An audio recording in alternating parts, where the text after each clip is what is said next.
Ya, salam Just Talk. Bahas update aja beberapa match di Serie A, La Liga, dan IPL. Gua hari ini bikin dua video. Video ini gue posting dulu sore, terus baru yang satunya soal Super League. Gue lagi senyum karena baru saja keluar official statement dari 12 tim lewat Fabrizio Romano yang bisa dipercaya bahwa mereka akan join Super League, dan official press release-nya itu kemungkinan besar besok. Nggak tahu, gue excited aja dengan Super League ini. Nanti gue bahas tuntas dari dua sisi, yang secara objektif dan juga pendapat gue pribadi yang subjektif. Tapi kita mulai dulu dengan Arsenal katrok yang seri lawan Fulham. Kalau lo bilang ya apakah ini salahnya Gabriel karena dapat penalti, enggak, sama sekali bukan salah Gabriel karena dia sudah berusaha. Kebetulan kena sedikit, oke?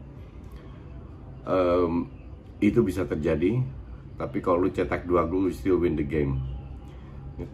Para pemain tolol ini cuman cetak 1 gol. Yang jadi masalah di satu sisi gue salahkan Arteta juga kenapa dia melakukan rotasi, tapi di sisi lain rotasi itu harus dilakukan karena jadwal terlalu padat. Oke, udah nggak make sense jadwal ini. Kita lihat si Lacazette cedera, tapi di samping itu gue bilang Arsenal rada dicurangin juga. VAR penalti dikasih, oke, padahal sebelumnya itu segini offside, diuntungkan Fulham.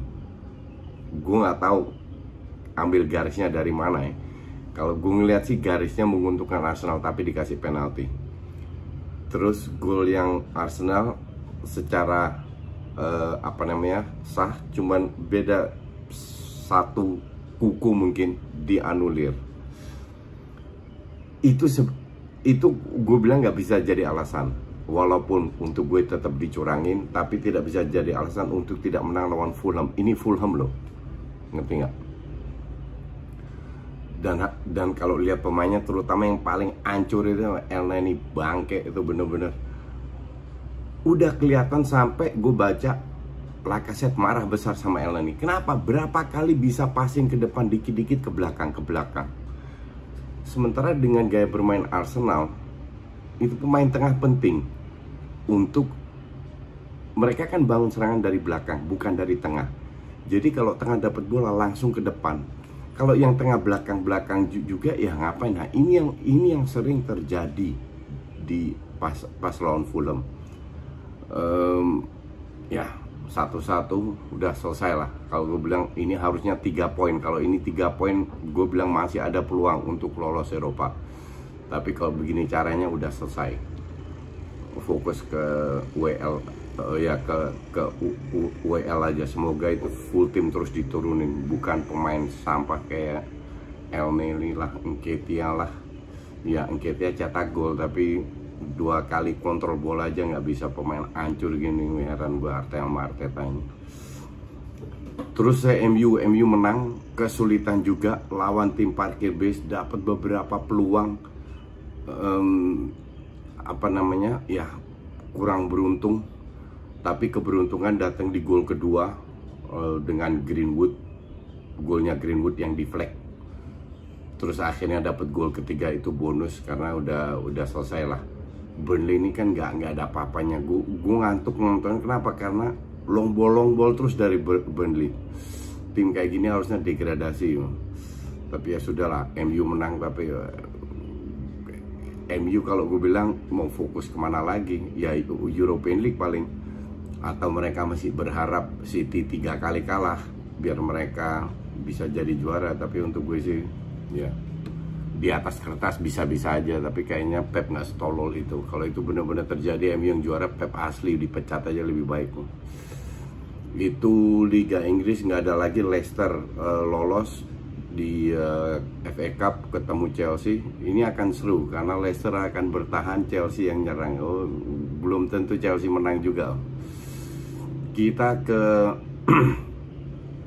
La Liga dulu. La Liga ATM menang besar, tapi sekarang unggul berapa 5 poin dari Barca. Kalau Barca menang midweek bisa kembali ke 2 poin. Real Madrid kalah karena ya terlalu banyak pemain yang cedera plus suspend.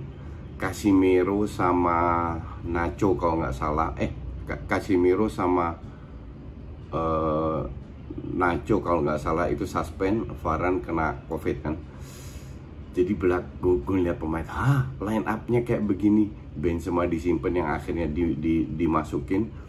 Di tengah aja Vinicius, Asensio, sampai Isco yang cadangan jadi starter. Kroos nggak ada juga. Diaz, sama gue nggak ngerti lah pemain-pemainnya. Yang akhirnya memang kalau gue nonton sedikit sih, kalau lihat sih mainnya juga ancur-ancuran Madrid dan nggak layak menang juga. Tapi dengan arti sekarang mereka unggul 2 poin, Barca menang dilewatin lagi. Ini yang gue maksud, kalau lu mau jadi juara nggak penting lu menang every match itu cuma 3 poin. Lu menang lawan lu nggak fine aja, tapi lawan besar lu ya. Tapi kalau lu kehilangan poin lawan tim-tim kecil, lu nggak bakal jadi juara juga. Beda sama kalau di Champions League atau apa. Ini maraton bukan sprint. Oke, jadi kita lihat apakah Barcelona menang atau enggak. Dan Getafe yang mencuri poin lawan Atletico Madrid minggu depan kalau nggak salah ketemu ATM juga. Kita lihat, jadi La Liga ini masih sangat seru, sama sekali tidak bisa diprediksi. Belum tentu juga Barca menang semuanya. Tapi yang jelas Madrid dengan begitu banyak cedera, suspend, masih main di Champions League. Bukan minggu ini tapi minggu berikutnya. Ini akan jadwal padat menjelang akhir musim ini, akan bisa dibilang cukup berat.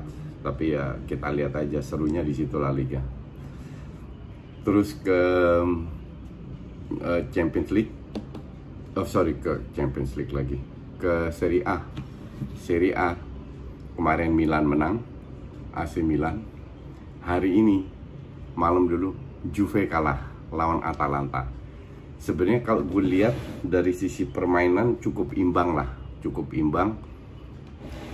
Juve dapat sedikit 1-2 peluang, tapi kalau dari sisi permainan Atalanta lebih bagus. Juve lebih mengandalkan Cuadrado banyak, walaupun dia main cukup bagus ya, dribbling, nggak ada Ronaldo ya, praktis dibilang selesai.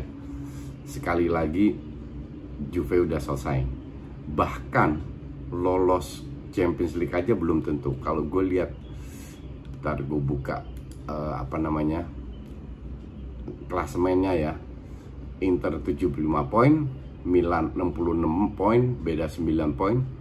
Atalanta 64, beda 2 poin dengan Milan. Di ranking 4 Juve dengan 62 poin, beda 2 poin dengan Napoli yang berada di rank 5, hanya 2 poin. Lazio beda 2 poin lagi dengan Napoli di rank 6. Jadi dengan 7 pertandingan lagi di mana bisa dapat 21 poin, semua masih terbuka. Inter sih feeling gue nggak lepas lagi, walaupun mereka tadi seri ya, tapi nggak dilepas lagi. Juve ini yang bikin kecewa banget. Tapi ya apakah salahnya Pirlo? Emang pemainnya terlalu banyak yang mediocre lah. Dybala akhirnya diberi kesempatan, mainnya nggak banget kalau gue bilang. Tapi ya sudahlah. Terus Inter seri lawan Napoli ya. Inter ini yang kritikan gue terhadap Conte. Itu mainnya terlalu textbook, sangat gampang dibaca. Bahkan dari sisi permainan itu si Napoli lebih unggul dari ball possession. Napoli ini main bagus, cuman ya karena karena pemainnya nggak terlalu